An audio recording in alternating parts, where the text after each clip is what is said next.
Përshëndetje të përzemërta për dëgjuesit e radios Sibilat e Veriut dhe për shikuesit e podcastit tonë. Mirë se erdhët në emisionin tonë Frymëzimi i Jetnisë Sime në Vargje. Një përshëndetje e veçantë shkon për bashkëpunëtorën e këtij emisioni, zonën Brenda Sejdia, si dhe për studion tonë në Lezhë, që na ndjek dhe na mbështet vazhdimisht. Një përshëndetje e ngrohtë dhe mirënjohësie shkon sot edhe për profesoreshën, doktoreshën Shpresa Fundo Gjergji, e cila është mysafire e nderit në emisionin e sonte. Zonja Shpresa, mirë mbrëma dhe mirë se vini në këtë emision, ku gjatë intervistës do të zhvillojmë në vijim dhe do të flasim për librin tuaj më të ri dhe për mesazhet e tij, si dhe për gjithë librat e tjerë që sigurisht se ju do na i përmendni. Falenderojmë dhe përshëndesim me respekt të gjithë miqtë tanë që na ndjekin vazhdimisht dhe ndajnë kohën e tyre me ne. Në emisionin e sonte e drejtoj unë Gëzima Igjeraj dhe zonja Brenda Sejdia. Zonja Brenda, mirë mbrëma dhe mirë se vini. Sigurisht se zonjës Shpresa ju do jepni fjalën pastaj. Përshëndetje dhe mirë mbrëma. Mirë mbrëma. Mirë mbrëma zoti Gzim. Mirë mbrëma dhe për ju. Mirë mbrëma të nderuar dëgjues të Radio Sibilat të Veriut. Ju kërkoj ndjesë fillimisht për vonesën, por kushtet atmosferike, problemet me teknikën, na e kanë bërë që të vazhdojmë pak me vonesë, por asgjë qëllimshme, gjithmonë jemi me ju për shumë arsye. E bile sidomos sonte, unë ju them faleminderit që jeni ne me vesh, sy, zemër dhe gjithë kuriozitetin tuaj. Jeni ju arsyeja se fjala e shkruar duhet jetoj edhe frymëzoj brezat. Edhe pikërisht për këtë kemi sonte të ftuarën tonë, e cila nuk vjen për herë të parë. Dhe meqense bie për herë të dytë, është një personalitet jo vetëm i letërsisë, por edhe arsimdashëse, e cila ndër dekada ja ka dhënë gjithë kohën më të vyer arsimit dhe ardhërjes brenda kësaj fushë. Edhe sot nuk rresh së punuari për të frymëzuar brezat. Është ajo fjala që kushdo fëmijët të kombin. E njëra nga ato është kënaqësi ta prezantojmë para jush Shpresa Fundo Gjergji. Mirë mbrëma zonja Shpresa, faleminderit që ki pranuar ftesën tonë dhe je bashkë me ne. Mirë mbrëma zonja. Mirë mbrëma, mirë se u gjeta, dhe është kënaqësi që kjo ftesë kaq e bukur të bëj të ndajmë së bashku atë një pjesë nga ajo bota magjike e fëmijëve. Shumë e kënaqur jam, e lumtur që jam me ju. Faleminderit që keni pranuar edhe ftesën tonë. Të dashur dëgjues të vegjël dhe të rritur të radios Sibilat e Veriut. Sot ju ftojmë të hapim derën në një bote magjike ku miqësia troket lehtë tak. Përrallat mbartin brenda tyre fuqinë e magjisë që nuk shteron kurrë. Ato krijojnë imazhe që mbeten gjatë në botën e fëmijëve dhe përcjellin mesazhe të çmuara për jetën. Pikërisht të magji na sjell autoria doktor Shpresa Fundo Gjergji me librin e saj për fëmijë Tak, trokiti dera. Kjo përrallë ngrohtë dhe plot ngjyra na prezanton me tre miq të paharrueshëm, Kërmillin e urt, Lule Delën elegante dhe Nuse Pashkën gazmore. Përmes aventurave të tyre, fëmijët mësojnë vlerën e mirënjohjes, mikpritjes, premtimeve të mbajtura dhe dashurisë që triumfon mbi gjithçka. E shkruar në një gjuhë të hëmbël, herë në prozë, herë në vargje dhe ilustruar me ngjyra të ngrohta, Tak, trokiti dera, është një ftesë për të ndërruar, për të buzëqeshur gjërave të vogla dhe për të besuar se miqësia e bën botën më të bukur. Qëndroni me ne, sepse dera e përrallës sapo ka trokitur. Unë do i them edhe dy fjalë për të ftuarën tonë që ta prezantojmë atë dhe sigurisht nuk do të jetë volë që pastaj të fillojmë edhe intervistën. Një biografi e shkurtër për doktor Shpresa Fundo Gjergji. Është gjuhëtare, pedagoge, studiuese dhe autore shqiptare. E lindur në Korçë në vitin 1960, dhe e vendosur prej vitesh në Vlorë, ajo ka ndërtuar një karrierë të gjatë në arsim, nga mësimdhënia në shkollat publike e private deri në pedagogjinë universitare. Është e diplomuar për gjuhë angleze dhe mban titullin doktore shkencave në gjuhësi me fokus në kërkime gjuhësore dhe frazeologjike. Ka marrë pjesë në 10 konferenca kombëtare ndërkombëtare dhe është autore një numri të konsiderueshëm artikuj shkencor me ISSN dhe ISBN. Deri në daljen në pension ka shërbyer si mësuese e gjuhës angleze në arsim profesional, ku është vlerësuar me angazhimin inovativ në projekte europiane e-twinning të shpërblyera nga European Quality Lab. Paralelisht me botën akademike, Dr. Gjergji është aktive në jetën kulturore e letrare si redaktore, korrektore, antare bordesh redaktuese dhe bashkëpunëtore e mediave kulturore brenda dhe jashtë vendit. Së fundmi, ajo është afirmuar dhe si autore e letërsisë për fëmijë, me botimin e triptikut me pralla Familja Rosmaku dhe librin Tak Tak Trokiti Dera, vepra që përcjellin vlera familjare, sociale dhe emocionale dhe që janë radiofonizuar edhe në Shtetet e Bashkuara të Amerikës. Doktor Shpresa Fundo Gjergji vijon të kontribuojë si zë aktiv në arsim, kulturën, letërsinë bashkore shqiptare, duke ndërtuar përvojën akademike me ndjeshmërinë krijuese. Unë kaq do të thoja në pika të shkurta për biografinë e zonjës Shpresa Fundo Gjergji, ndërsa fjala ime tani do kaloj tek zonja Brenda Sejdia në studion e Lezhës. Në fakt, u fol të minuta të para për këtë zonjë të nderuar, e cila për ne është kënaqësi që sonte është me ne dhe ka për të thënë shumë. Për gjithë fëmijët, anë e mban kombit, kjo tashmë është shumë e dashur.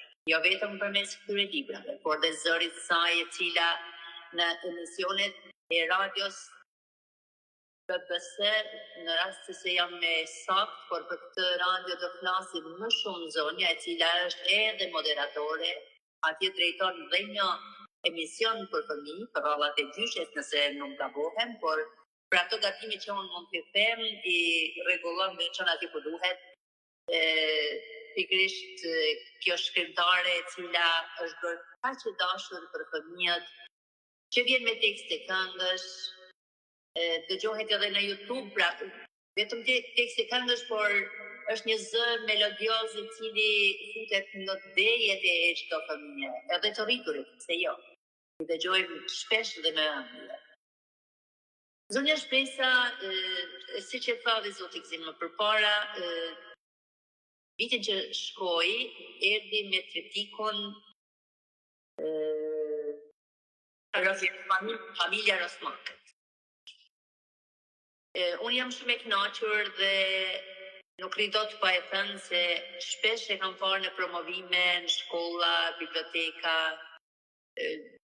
dhe vërtet i ka dhënë zë, jo vetëm librave të saj, por i ka hapë rrugën leximit dhe dashurisë për librin tek fëmijët, sidomos në kohën e sotme që është kaq problematike, fal internetit që vërtet ka informacione të shumta dhe nuk mund të themi se është e pavlefshme interneti, por problematika qëndron tjetërkund, sepse duhet dikush një udhëheqës, siç është Shpresa Fundo Gjergji në rastin konkret, për t'i drejtuar lexuesit e vegjël, se çfarë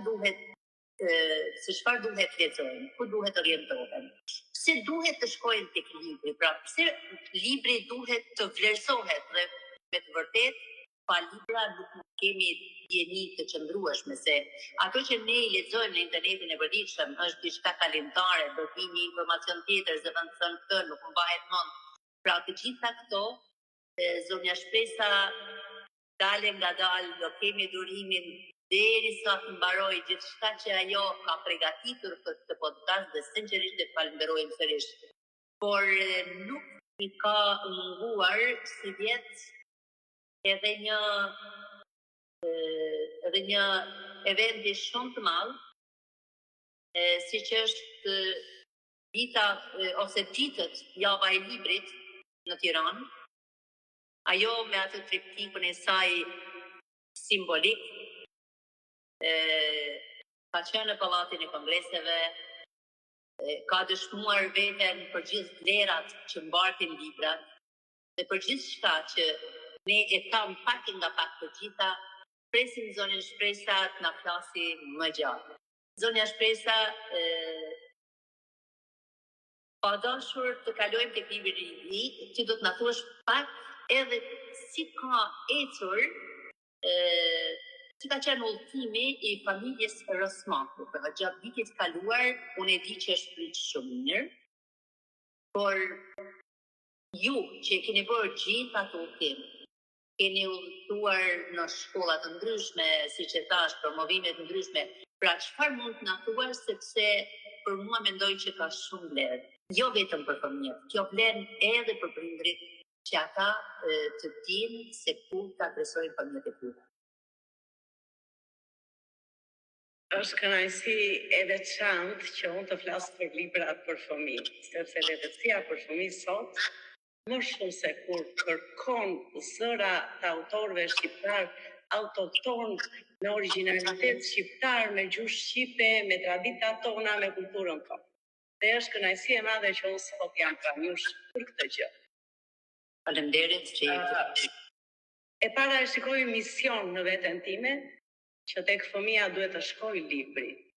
Duhet të shkojë libri i thjesht me gjuhën tonë, me traditat tona, me rregullat tona, me mënyrën e jetesës tonë, sepse po të vësh re, gjithë tregu është i mbushur me libra të përkthyer, me autorë të ndryshëm të huaj.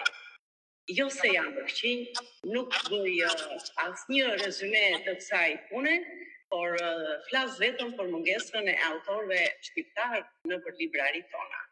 Libri nuk del kur nga moda. Libri mbahet në dorë. Libri preket dhe duke u prekur ai ka ndjesinë e tij, jep atë impaktin e vet. Por koha sot ka ndryshuar. Nuk kemi më në atë periudhën ku ishte vetëm libri. Është teknologjia ajo që ka bërë përpara shumë. Dhe duke e lidhur këtë gjë me këtë fakt, e shoh shumë të rëndësishme që libri të marrë për masat e duhura për të arritur komunikimin me fëmijën e sotëm, se fëmia e sotëm nuk është si fëmijë para 30 vjetësh. Dhe këtë gjë që unë e përmenduar, e kam analizuar në veten time, i kam thënë vetes që duhet ta kryesh këtë mision, se është shumë i rëndësishëm. Ju futa kësaj pune dhe vja e parë ishin familja Rosmaku, që ne kemi bërë së bashku një promovim të parë të familjes Rosmaku. Është kënaqësi e madhe që fillimisht u tholla 3 libra, të quajtur një triptik, me familja Rosmaku 1, 2 dhe 3. Ishin libra të këndshëm, të ilustruar bukur, të publikuar nga shtëpia botuese Erik Botime, erdhën shumë bukur në 2025, në fillim të 2025. Dhe kam bërë një punë shumë të madhe për promovimin e librit, sepse sot libri duhet të promovohet për t'u njohur. Ka shumë mundësira që të promovohet, sepse rrjetet sociale janë jashtëzakonisht të zhvilluara, por duhet të shkojnë direkt tek fëmia që të promovohet.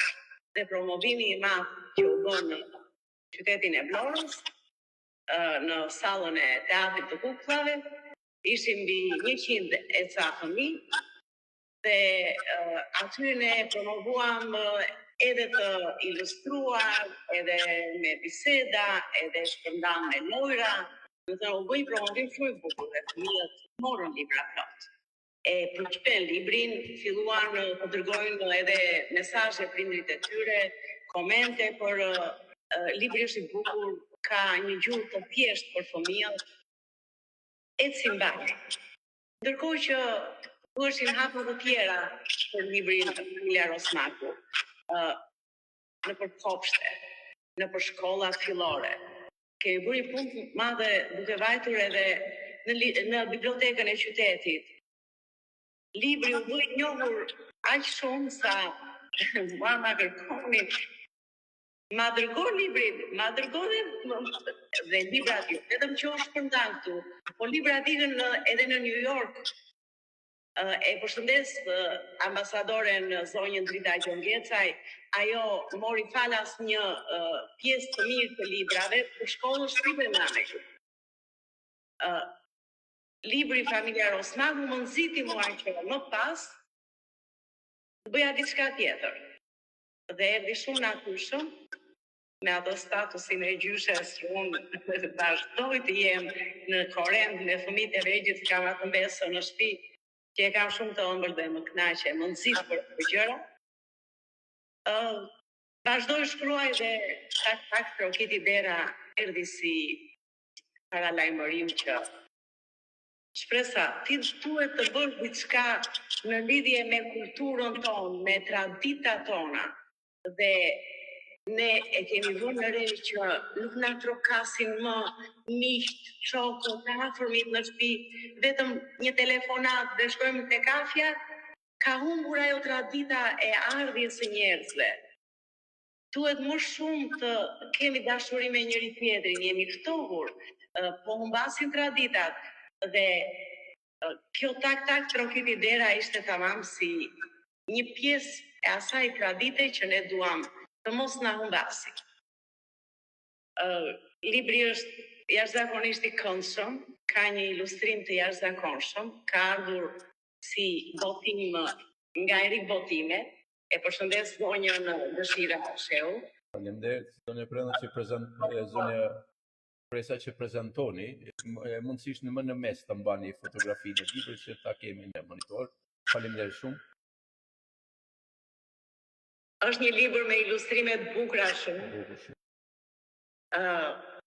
Ilustrimet janë nga inxhiniere e IT-s Ana Taushani. E ka ilustruar në mënyrën më të këndshme me një pasion që vërtet ngjyrat e bëjnë shumë të dashur për fëmijë. Faleminderit shumë. Libri së pari unë që them të flas për librin, dua të them që këtë vit në Panairin e madh 28 të librit në Tiranë, në Pallatin e Kongreseve, nga stenda e Erik Botime, unë erdha dhe prezantova me këtë librat. Me 3 të triptikut Familja Rosmaku dhe me tak trokiti dera, që më bën mua denjësisht të prezantohem aty. Ishte një kënaqësi e jashtëzakonshme dhe një eksperiencë që unë nuk e kisha parë, se kisha ndjerë më përpara. Isha brenda asaj dëshirës së madhe të njerëzve, morisë së madhe të njerëzve, fëmijëve që vinin me grupe, ishte një gjë shumë e bukur. Por ajo që mua më ka kënaqur jashtë se ishte promovimi që atje. Nga votuese. Le të kalojmë në pyetjen e dytë, zonja Shpresa. Titulli i librit është shumë simbolik. Çfarë përfaqëson për ju trokitja nder në kuptim njerëzor dhe letrar? Në kuptimin njerëzor është tradit, është kulturë që ne nuk duhet ta humbasim. Është një trokitje, është një diçka interesante që tërheq fëmijën në rast të parë kur thuat tak trokiti dera, edhe ti thuash fëmijës, po troket dera, të shohim kush vjen. Të gjithë fëmijët janë të surprizuar të shohin kush hyn në derë. Hyn një njeri, hyn diçka, një surprizë, janë gjëra të bukura që fëmijën e fut në atë botën magjike të vet. Dhe duke menduar që në këtë libër do trokasi dera, çfarë ka brenda? Dhe pikërisht janë 3 personazhe që për mua janë shumë të dashur faktikisht. Kërmilli është një personazh që me botën e tij merr gjërat shtruar, i qetë. Kemi Lule Delen, që është ajo pjesa që buron nga toka, që vjen si bima që çel nga toka dhe sjell atë bukurinë e saj ashtu elegante, siç e përshkruaj unë tek libri. Dhe nëse pashka, ose bukureza, ashtu e bukur me e kuqe me ato pikat që fluturon edhe është aq gazmore, dhe mua më duket se të treja së bashku ato kanë bërë një bashkim të këndshëm dhe të reqin fëmijën, të reqin botën e fëmijës, e futin fëmijën atë botë magjike që ata fillojnë të imagjinojnë çfarë ndodh kur bëhen bashk dhe kur lexojnë pastaj aty gjua, ato vargjet janë shumë të bukura sepse libri kryesisht është i shkruar në vargje. Fëmia memorizon dhe duke memorizuar i do në strofa. Në strofa ato vinë me rimë, vinë të këndshme, kanë një gjuhë të ëmbël për fëmijën, kanë atë fjalën të zgjedhur, janë të lidhur me elementet e natyrës, bëhet jashtëzakonisht i këndshëm si libër. Rrëfenja është jashtëzakonisht e këndshme. Unë faktikisht dua të sjell një moment jashtëzakonisht të rëndësishëm për librin. Ishte fakt që ne së bashku në këtë ftesën tuaj të jem unë dhe të shprehem për këtë gjë, sepse libri, nëse do të shikohet këtu, ka një kod. Ky quhet kodi QR. QR kod, po. Ja. Po. E lexojmë QR kod, po. Atëherë, ky kod nëpërmjet telefonit pa pagesë, sa po e vendos telefonin, futesh direkt dhe shikon që libri është i digitalizuar. Unë kam fatin e madh të jem moderatore tek Bruco Broadcast Radio në Shtetet e Bashkuara të Amerikës, me përfaqësues Vask Brucon. Më kanë hapur dyert për të bërë emisionin e fëmijëve. Jam e nderuar dhe respektuar atje, ndërkohë që kemi arritur një punë kolosale, jo vetëm me rrëfenjat në emisionin Gjyshe Shpresa Tregon, por kemi bërë një punë të madhe edhe me këngët për fëmijë, sepse librat, jo vetëm rrëfenjën, e kanë të ilustruar ose të treguar në YouTube nëpërmjet radios production, Bruco Broadcast Radio, por ato kanë edhe këngët e personazheve, librat flasin dhe këndojnë, kanë zë, domethënë, në mënyrë më të thjeshtë, ato janë të lidhur me teknologjinë. Dhe duke qenë të lidhur me teknologjinë, kjo e bën librin të ketë një lloj komunikimi ndryshe. Në etapat më përpara të letërsisë për fëmijë, janë shkruar libra shumë të bukur nga autorë shumë të mëdhenj, siç janë Jo Adelina Maqi, Gaço Fushaka, e shumë të tjerë. Dhe ato akoma vazhdojnë të jenë në qarkullim, por një dileme madhe ekziston në ditën e sotme. Këta autorë të mëdhenj nuk e bëjnë dot më komunikimin me fëmijën e sotëm. Fëmia i sotëm do diçka ndryshe.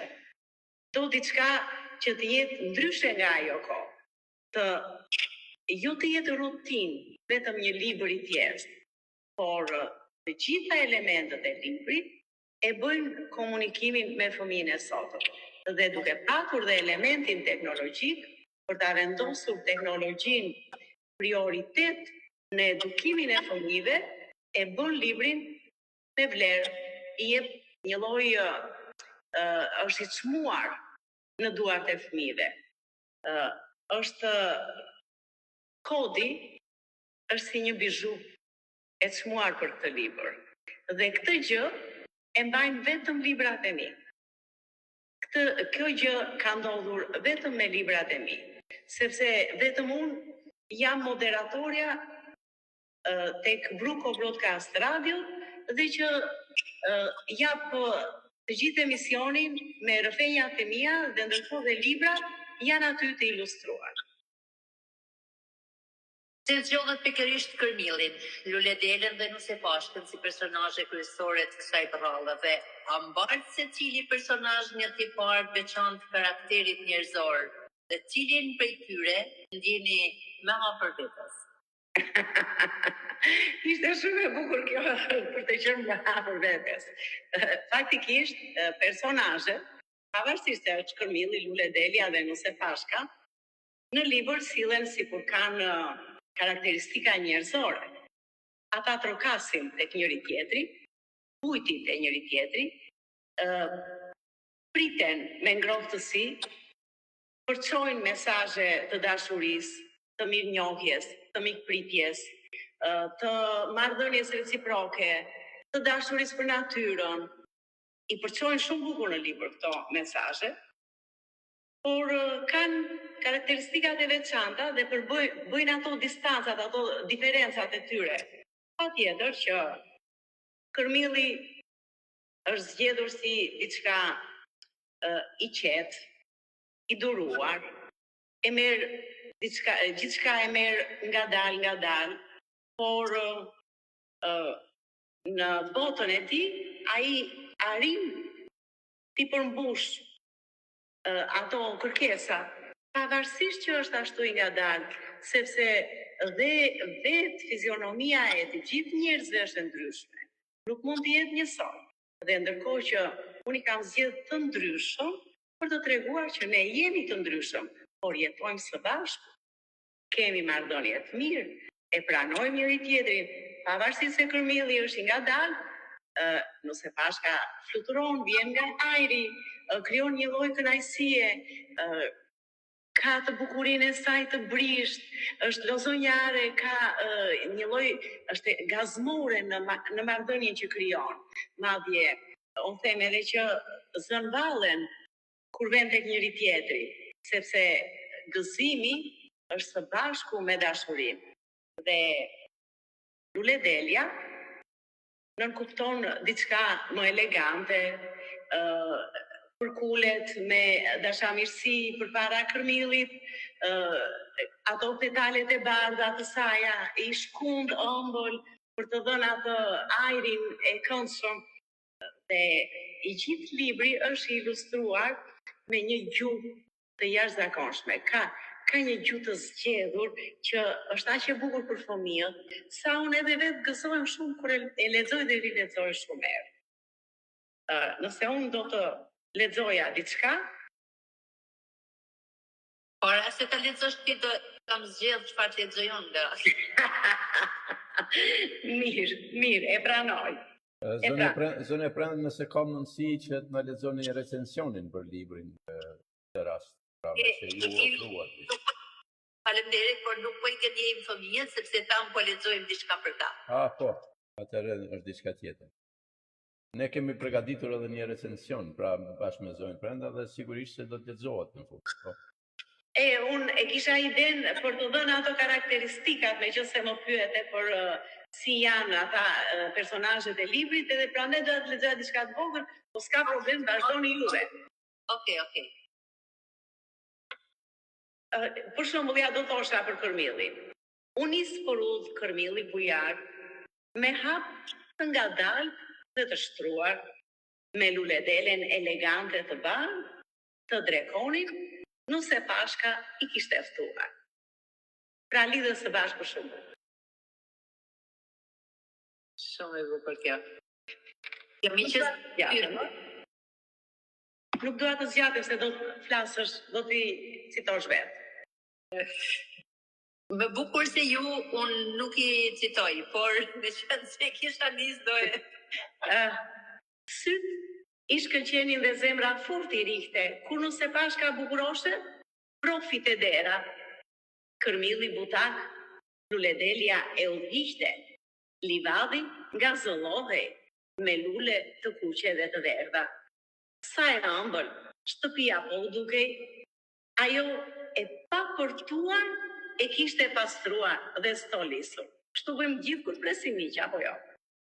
Dhe me të drejtë, Nuse Pashka nisi të mburej dhe miqt e sa po ardhur mbetën të mahnitur.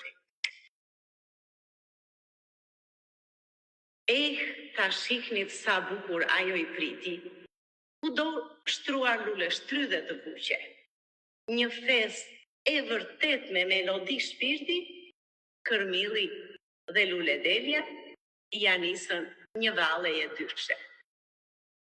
Reçelin e kuq të lule shtrydhes sa po pan, që nuse Pashka vetë e kishte gatuar.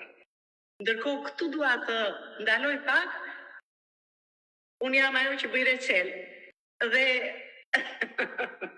ja ku u bë dhe lidhja me personazhin. Osa i shishëm, paska edhe Ara thanë, sa hape mbyll syt, rendën për ta provuar. Është mjaftueshëm. Shumë e bukur. Zënia Brenda, fjala për ju.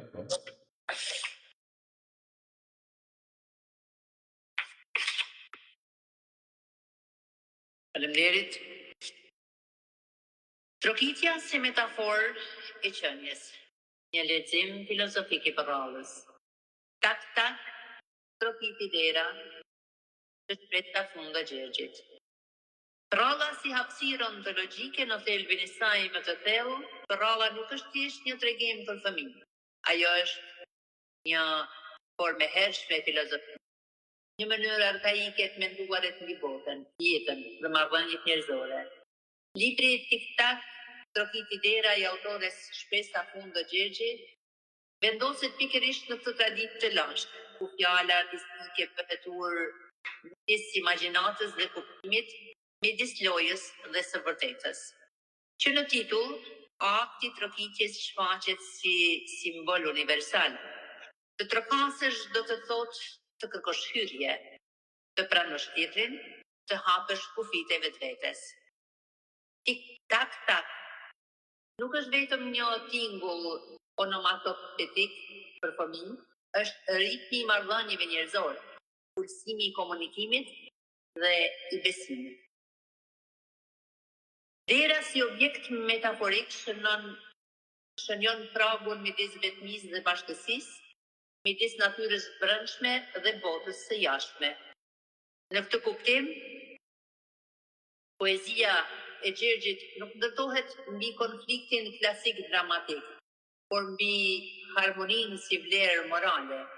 Kjo është një zgjedhje filozofike ndërgjeshme. Bota fëmijëve nuk ka nevojë për tragjedi, por për modele të qarta të bashkëjetesës, për arketipe të mirëbesimit dhe të mirënjohjes. 3 personazhe, 3 mënyra të qenit. Përmili, Lule Delia dhe Nuse Pashka nuk janë thjesht personazhe zoomorfe apo botanike. Ata përfaqësojnë 3 mënyra ekzistenciale të qenit në botë. Përmili është metafora urtësisë së ngadalshme. Në një epokë ku shpejtësia glorifikohet, Përmili vjen si kundër diskurs filozofik. Ai misheron idenë se jeta duhet jetuar me ritmin e vet natyror. Ku askajti është shtëpi, mbrojtje dhe identitet. Ai na kujton se njeriu nuk është më i pasur, kur ka më shumë, por kur është i mjaftueshëm me atë që ka. Pikpritja e tij nuk buron nga bollëku, por nga zemërgjërsia.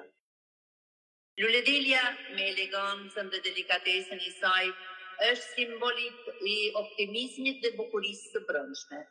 Ajo përfaqëson hapjen ndaj dritës, prirjen drejt diellit, një metaforë e qartë platonike për orientimin drejt së mirës dhe së bukurës. Lule Delia nuk flet shumë, por prania e saj është poetike, e bukur dhe e domosdoshme për ekuilibrin e grupit. Nuse Pashka, energjike dhe kërcimtare, sjell dimensionin e gëzimit praktik. Ajo është figura e veprimit, e festës dhe shpërthimit të jetës. Në të gjejmë filozofinë e trupit dhe të momentit, atë që Nietzsche do ta quante pohoj jetën. Vallëzimi i saj është një formë e komunikimit jo verbal, një dëshmi se gëzimi është gjithashtu njohje. Së bashku këto 3 figura krijojnë një triadë harmonike, ku asnjëra nuk mbizotëron mbi tjetrën. Përralla Sugjeron se shoqëria ideale nuk është ajo e uniformitetit, por e dallimeve që bashkë jetojnë. Mikpritja dhe premtimi si kategori morale, një nga temat qendrore të librit është premtimi mbajtur. Në filozofinë morale, premtimi është akt besimi dhe përgjegjësie. Të mbash premtimin do të thotë të njohësh tjetrin si subjekt moral, jo si mjet. Në tak trokiti dera, premtimi për të vizituar njëri tjetrin shndërrohet në rit shoqëror, pothuajse në një ceremoni etike. Mikpritja e përsëritur në çdo ndalesë të poezisë. Nuk është vetëm akt social, por një gjendje shpirtërore. Shtëpia e Kërmillit, banketi i Nusepashkës, gostia e Luledelës, të gjitha këto janë shfaqjet një ide. Bota bëhet më e banueshme kur ndahet. Në këtë aspekt, libri ndërton një etik të bukur. Larg moralizmit didaktik dhe mesazhi nuk imponohet. Ai del natyrshëm nga veprimi, nga gjuha poetike dhe nga atmosfera e ngrohtë të narrative. Fëmia lexues nuk mëson çfarë duhet, por ndihen si është, se jesh pjesë e një marrëdhënie të shëndetshme. Natyrë, kohë dhe cikël jetësor. Poezia është e zhytur në natyrë. Prambera, vesa, dielli, lulet, insektet. Kjo nuk është thjesht dekor, është një kozmos etik. Ku gjithçka bashkëton në harmoni. Koha në libër nuk është lineare, por ciklike. Çdo pranverë, mish të trakasin sërish. Kjo ide ciklike e kohës është thelbisht filozofike dhe i afrohet mendimit mitik. Jeta vazhdon, jo sepse ndryshon, por sepse rinovohet. Natyra në këtë libër, më falni, nuk është sfond pasiv, por bashkë personazh. Ajo bekon, ushqen, përqafon. Kjo krijon një ndjenjë ekologjike të thellë. Fëmia mëson se njeriu apo qenia nuk është mbi natyrën, por brenda saj. Gjuha si mes poezisë, një nga vlerat artistike të veprës, është ndërthurja e poezisë me vargun. Ky kalim i natyrshëm nga një formë në tjetrën pasqyron lëvizjen e mendimit fëmijëror, i cili nuk njeh kufijtë e ngushtë estetik. Poezia nuk është zbukurim, por mënyrë për të thënë atë që poezia nuk e mban dot. Gjuha është e thjeshtë, por jo e varfër, e qartë, por jo banale. Metaforat janë të kapshme për fëmijën, por mjaftueshëm të thella edhe për të rriturin. Kjo dyfishmëri e leximit e bën librin të vlefshëm në disa nivele. Përfundim, trokitja që mbetet. Tak, trokiti dera është më shumë si një poezi, është një meditim i qetë mbi jetën e përbashkët. Ajo na kujton se mirënjohja, miqësia, dashuria nuk janë koncepte abstrakte, por veprime të përditshme. Hapësh derën, të ndash ushqimin, të mbash fjalën. Në një botë gjithnjë me të mbyllur, kjo poezi trapet butë, pa zhurmë, e kam ngulje. Dhe nëse e hap derën, ajo nuk të ofron vetëm një histori për fëmijë, por një filozofi tjetës thjeshtë, ku e bukralin nga marrëdhënia, jo nga posedimi. Sepse në fund të fundit, poezit kanë vërtet brenda tyre botën magnetike të fshehur, dhe kjo botë fillon gjithmonë me një trokitje. Brenda se vija, janar 2026. Të falenderoj, e ke thënë kaq bukur, shumë e lumtur që me gjithmonë e gjithë kjo rezume që u bë për librin ishte me shumë vlerë. Faleminderit. Faleminderit zonja Prenda. Shumë faleminderit. Në fakt, unë lexova se kam shkruar emrin tim, e kemi përgatitur të dy së bashku, unë dhe Gzimi, që nuk dua t'ja është puna juaj më shumë. Gjertë, ne kemi përgatitur të dy bashku. Dhe besoj që e ka përmbledh në një farë mënyre, ka përmbledh elementet e duhura që libri juaj ka në çfarë të saj. Shumë bukur, ishin aq bukur radhitur gjërat sa s'ka ku bëjmë bukur. Shumë faleminderit. Po, zot Gzim? Nëse dëshironi ne do vazhdojmë edhe me pak pyetje, por do i shohim, do i përputhim pyetjet mbi që janë shumë afër njëra tjetrës dhe zënë shpresën nganjëherë gati po i bëjnë një përmbledhje dhe ne do përpiqemi. Si është në rolin e prrallës në edukimin emocional dhe moral të fëmijëve të moshës 4 deri në 10 vjeç? Vjen jo e maskuar, vjen drejt për drejt. Fëmia e merr mesazhin drejt për drejt. Kënaqet me personazhet, futet brenda botës së tyre. Prrallat kanë atë magjin që të çojnë në aventura të panjohura dhe na ndihmojnë ta kuptojmë vlerën e jetës. Edhe fëmijët, duke lexuar, duke e dëgjuar prrallën, e ndjejnë gjithçka të bukur që ajo përcjell. E ndjejnë dashurinë, e ndjejnë dëshirën për të shkuar te njëri tjetri, për premtimin. Gjitha ato që ajo libri përcjell, fëmia e ndjen në mënyrën të drejtë për drejtë. Libri është konkret, është goxha i thjesht në atë, pavarësisht se zonja Prenda i dha atë bukurinë e vlerës gjuhësore, të thellë, filozofike, është e vërtetë ajo pjesë. Por ama tek pjesa e gjuhës që shkon tek fëmia shkon drejt për drejt. Kuptohet, është shumë i kuptueshëm. Dhe e përçon mesazhin që unë dua të çoj. E përçon bukur. Mirë, zonja Shpresa, ju vini nga një formim akademik. Si arritët të ndërthurni gjuhën shkencore me shpirt poetik në letërsinë për fëmijë? Atëre, unë vërtet dua ta them edhe një herë që unë e ndjej mision. Një mikja jon, kolege që merret me letërsinë për fëmijë dikur para një 2 vjetësh, mos gabohem, zonja Anila Pasha, ka thënë nëse ne nuk vazhdojmë me letërsinë shqiptare, me letërsinë për fëmijë, me autorët, që t'i promovojmë autorët e letërsisë për fëmijë, ne jemi duke humbur këtë letërsi. Dhe kjo më bën mua që atë bagazh, atë njohuri që unë kam, nëpërmjet gjuhës, unë ta sjell tek librat për fëmijë. Është shumë e rëndësishme kjo pjesë. A mund të thuat kur ka qenë shkëndija juaj e parë që jeni në publik? Pra shpet ka qenë diçka që Kur kam qenë e vogël, prindrit na kanë mësuar me libra. Dhe librat atëherë ishin të shumt. Shkruaj për fëmijë goxha. Kishte një lloj mënyre të centralizuar për të shkruar, se nuk mund të shkruante çdo njeri. Unë në kohën e realizmit socialist nuk të linte njeri në diktaturë të shkruaje, ishin të caktuar ato, por megjithatë shkruhej. Kishte edukim. Dhe jam edukuar me librin.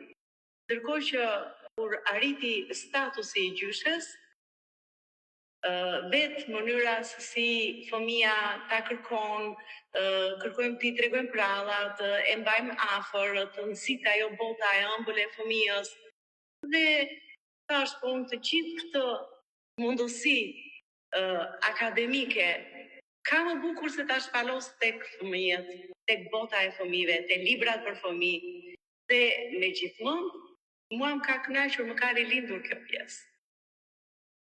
Ashtu e ka qenë veten aty. Faleminderit zënë Shpresa, derisa zënë Prenda do të përgatit pyetjen tjetër, unë do i them 2 fjalë. Siç e dini, pra neve në emisionin e kaluar këtë vite kemi shpallur si nga Radio Sibila të Veriut dhe nga podcasti ynë si viti letërsisë për fëmijë. Prandaj edhe ne kemi vazhduar edhe emisionin e sonte po në atë vit duke ndjekur pra moton ton, pra viti letërsisë për fëmijë.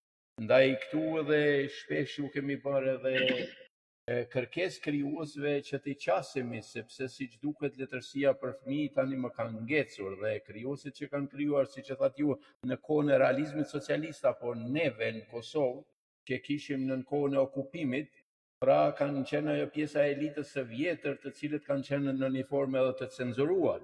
Ndërsa sot është një frym krejt e re dhe demokratike dhe do krijuesi është i lirë të krijojë dhe mos të ngecemi tek ajo letërsi, por të ecim përpara dhe si krijues pra të përcjellim apel për të gjithë krijuesit që t'i qasen më tepër letërsisë për fëmijë, sepse ajo është goxha e virgjë në këtë drejtim dhe siç e pa të thënë edhe më herët në emisionin tonë, se kemi shumë libra të përkthyer që ne i respektojmë, i çmojmë ato, por ne duhet të ngelim pak edhe tek tradita jonë që mos të edukojmë brezat e ri vetëm me letërsi të huaj dhe pastaj mos dim ku jemi, nga vim dhe nga po shkojmë. Unë zonës Brenda jap fjalën që të ushtroj pyetjen e radhës juve.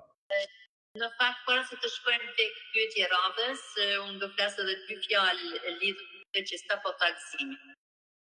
Ne dim që Gëzimi tashmë është një ndër autorët më të njohur shqiptar, përderisa është një autor i 230 e ca librave të botuar deri më sot.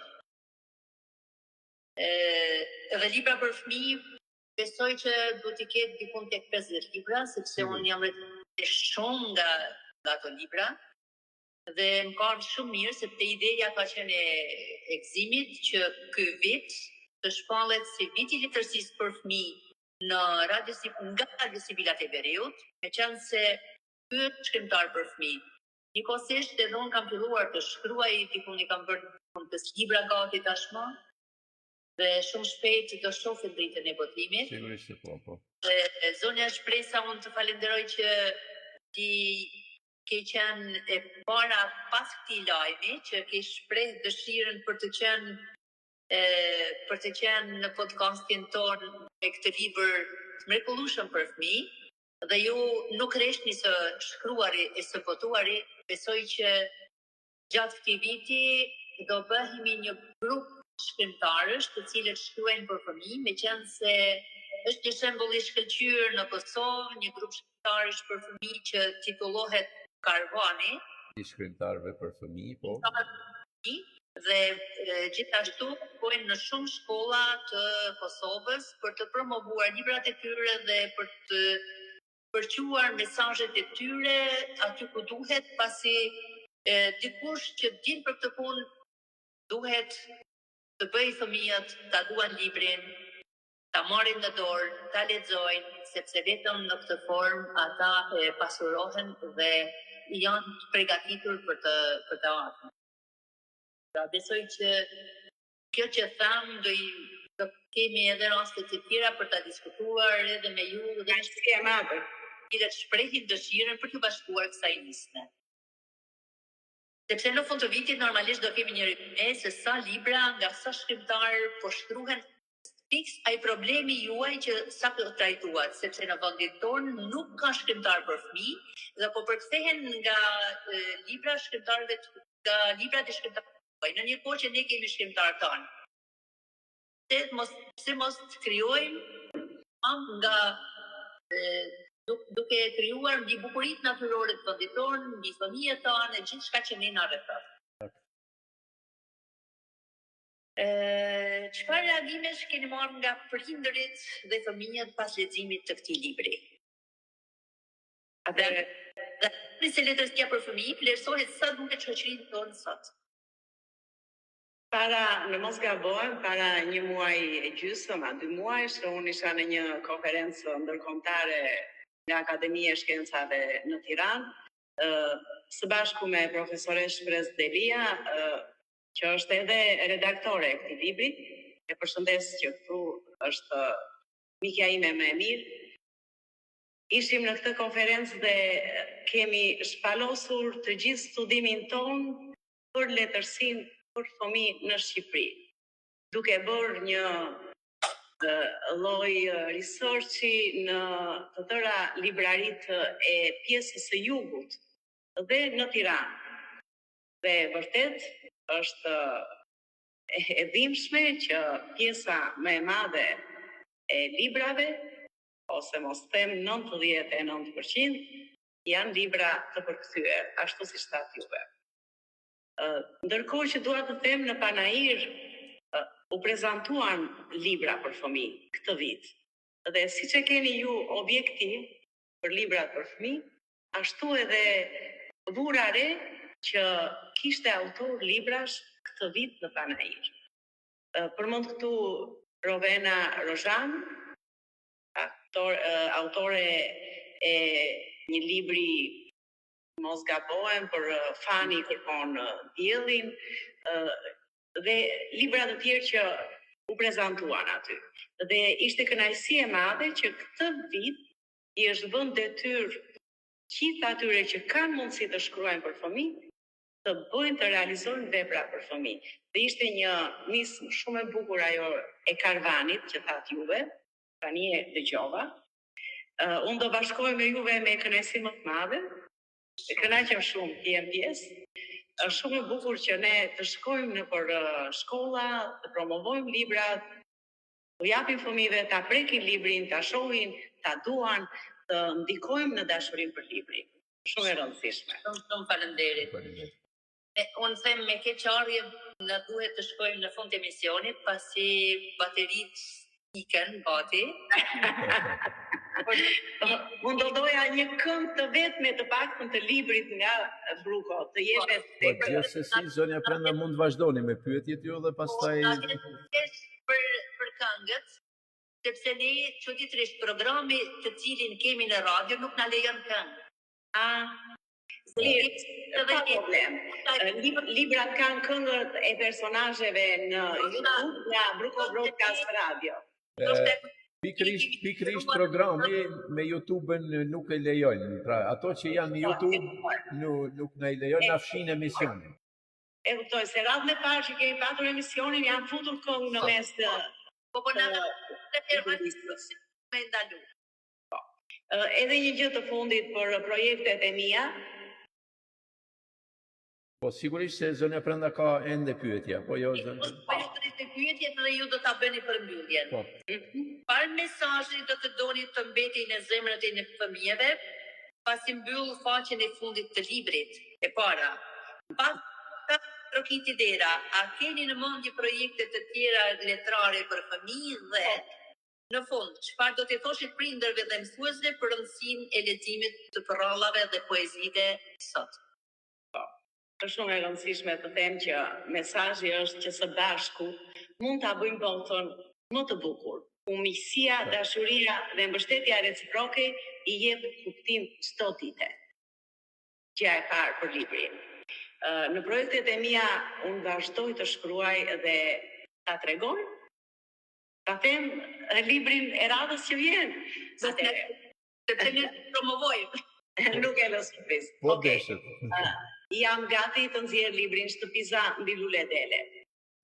Është libri i radhës. Është vërtet shumë i bukur. Me parametrat bashkëkohor siç janë edhe këta të tjerët. Ndërkohë që vazhdoj të punoj me këngët për fëmijë, me tekstet e këngëve për fëmijë, dhe në emisionin Gjyshe Shpresa tregon. Këto janë projektet e mia për këtë vit. Edhe këtë të fundit po e në fund, çfarë do thoshit mësuesve sa më shumë prindrit të interesohen dhe ta ndajnë pjesën e YouTube-it që është e dëmshme për fëmijët, por të marrin atë që është edukuese për fëmijët, të jenë të kujdesshëm dhe të afrojnë fëmijën me librin. Sa më shumë të lexojnë libra fëmijëve dhe të edukojnë që libri është shumë i dashur për ta. Hap dritare, hap botë, ka magji. Shumë faleminderit. Po zoti Ktim? Nëse ju nuk keni pyetje, atëherë ne do t'i kërkonim edhe një mesazh zonjës Shpresa Fundë Gjergji që ta përcjell, ndoshta ka diçka për të thënë nga vetvetja, pa e pyetur ne. Për dëgjuesit. Po, gjithsesi për podcastin tonë dhe shikuesit tanë. Unë ju kam ndjekur vazhdimisht dhe kënaqem shumë që ju keni bërë fansa, keni bërë jashtëzakonisht shumë një numër të madh dëgjuesish. Dhe është me vlerë të madhe për cilni mesazhe edukim nëpërmjet kanalit tuaj. Dhe dëgjuesit tuaj të shtohen sa më shumë dhe vlera e Radio Sibilës të përçohet sa më shumë tek ata. Ndërkohë që unë jam shumë e lumtur që dhe kur të bëj librin tjetër të jem prapë tek juve. Me shumë kënaqësi, ju mirëpresim me shumë kënaqësi. Jeni e mirë se ardhur zonja Shpresa. Faleminderit, kënaqësia ime. Faleminderit. Zone Brenda. Kënaqësi që sonte ishe në podcastin ton. Faleminderit që e ke kërkuar dhe kjo është dytish kënaqësi. Faleminderit që bëhesh pjesë e kësaj nisme. Besoj që deri në fund vitit do arrijm shumë së bashku dhe miq të tjerë që do i bashkohen kësaj nisme patjetër. Qoftë të rinj apo të rritur në moshë. Përshëndes të gjithë dëgjuesit e Radio Sibilave të Veriut. Faleminderit që ishit me ne sonte, por si gjithmonë ju urojmë shëndet e mbarësi e një fundjavë, po e themi se tashmë dhe premtja gati. Një fundjavë të mrekullueshme, uroj që edhe moti tjetë sipas dëshirave tuaja që të shijoni fundjavë. Faleminderit shumë. Shumë faleminderit zone Shpresa, neve do i falenderojmë edhe zone Bianca Dushaj për komentet e saj, Mimoza Hoxha Agastrën, pastaj Hasia Ramadanin, Mimoza Hoxha përsëri, ka 2-3 komente, dhe të gjithë ata që na kanë ndjekur, por me që... Po, më plotësoni zonja Brenda, sepse unë nuk mund t'i zë të gjithë. Një sekund tani ku kemi njoftimin. Po. Derisa të fiket. Po mirë, pra. Joti, ylli bukur ti, dashuri do t'jetë dikush i afër Joti, falenderojmë. Hasia Ramadani, faleminderit që na informuat të nderuar udhëheqës të Radio Sibilat e Veriut. Respekt për ju adhetar. Faleminderit Hasie dhe ju një profesoresh universiteti. Faleminderit, profe, përshëndetje edhe për ju. Faleminderit. Marieta Domi Yll, faleminderit. Todori Baba Urime, Vasili Violeta Kocka, respekt, gjithashtu dhe për ju. Dushi Margarita Shehaj, ti je ylli bukur që ndriçon në qiell me flamurin fuqezi, mban aromën Shqipëri, ju falenderojmë për mesazhin e bukur. Shpeta Fundo Gjergji, ju kam miq të mirë që më bëni ditën diell, me zipres të vendishit tek Sibilat sot në 8 janar. Të falenderojmë Shpesa vërtet, ke qenë mrekullueshme si gjithmonë.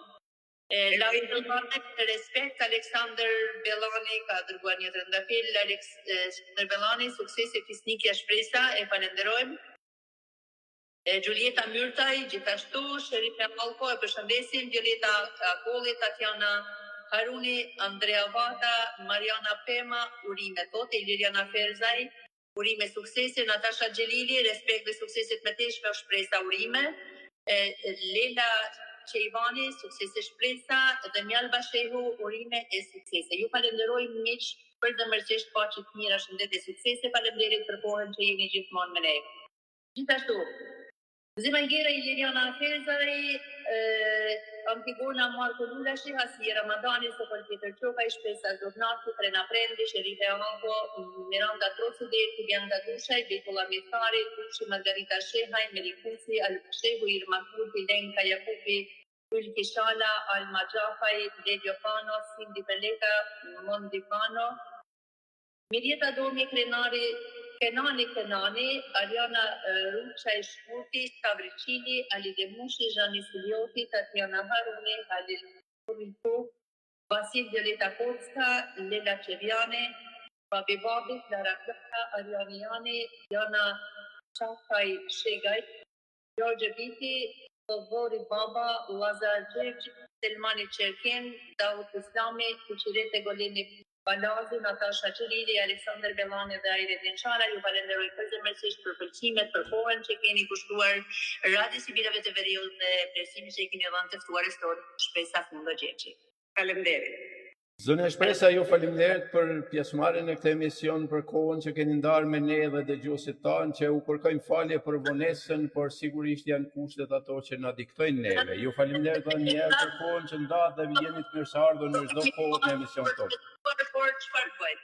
Faleminderit zonja Brenda për kohën, mundin dhe kontributin tuaj nga studioja e Lezhës. Faleminderit shumë. Të gjithëve, përshëndetje për të gjithë dhe një herë përshëndetje në natë të qetë për të gjithë dëgjuesit. Faleminderit për pëlqimet, faleminderit për komentet, jeni vlerë mes vlerash. Ju përshëndes. Faleminderit miq të nderuar, nga unë Gëzim Ajgera nga Zvicra, një mbrëmje të bukur për ju të gjithë. Natën e mirë dhe u pafshim në emisione tjera. Natën e mirë. Natën e mirë.